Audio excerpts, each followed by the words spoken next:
Hello dear subscribers, today I will tell you how you can easily fix your message that showing to you every time, so iPhone not backed up. So how you can turn off backupping on your iPhone. So for doing this, just go to the settings, just open the settings, and here you will see Apple ID suggestions. So here on this place you will find this error. So just tap here, and here you can see iPhone not backupped.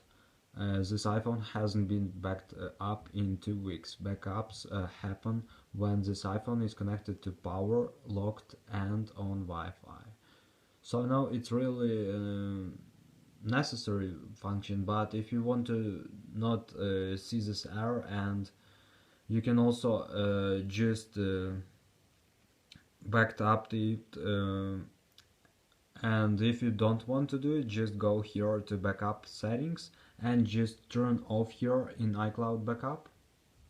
So now you won't see this error, so it will disappear and you won't see this error again. Here you can see iCloud backup off. So this is the way how you can turn it off. So thanks for watching, have a nice day, subscribe to my channel, click like, and goodbye.